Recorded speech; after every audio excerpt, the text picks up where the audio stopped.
Pierre Palmade a été très grièvement blessé dans la soirée du vendredi 10 février 2023 en région parisienne, lors d'un accident de la route, et son pronostic vital était engagé, comme celui de 3 autres personnes.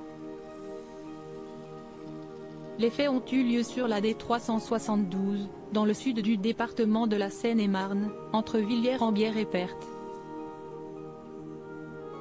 En début de soirée, le comédien et metteur en scène, âgé de 54 ans, se trouvait au volant de son véhicule sur cette route à proximité de la forêt de Fontainebleau, lorsque l'accident a eu lieu.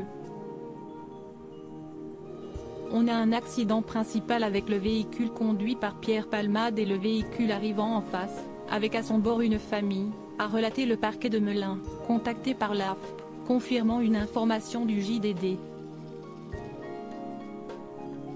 En plus de cette collision, un troisième véhicule arrive et va percuter le véhicule de la famille par l'arrière, a ajouté le parquet.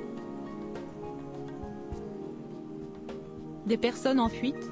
Pierre Palmade a été transporté par hélicoptère à l'hôpital, au Kremlin-Bicêtre selon BFM TV, de même qu'une femme enceinte et un homme qui se trouvaient dans le deuxième véhicule.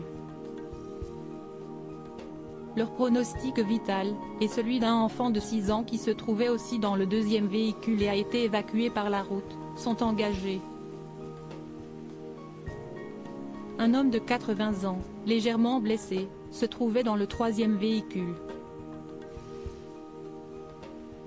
Selon une source policière à l'AFP, 2 témoins ont rapporté que 2 passagers de la voiture de Pierre Palmade ont pris la fuite après la collision. Une enquête, ouverte pour blessure involontaire par conducteur ayant entraîné une incapacité de travail supérieure à 3 mois, a été confiée au commissariat de Melun-Val-de-Seine, a précisé le parquet. Face à l'ampleur de l'accident et à l'inquiétude autour de l'état de santé de Pierre Palmade et des autres blessés dont le pronostic vital est engagé, de nombreux journalistes se sont rendus sur le lieu du drame. Le N2, travaillant pour le service police-justice de France 2 et France 3, a filmé les voitures impliquées dans l'accident, déplacées sur des dépanneuses. Les images sont impressionnantes. Il ne reste que la carcasse des véhicules. La préfecture de Seine-et-Marne a évoqué à l'AFP une collision avec une forte cinétique.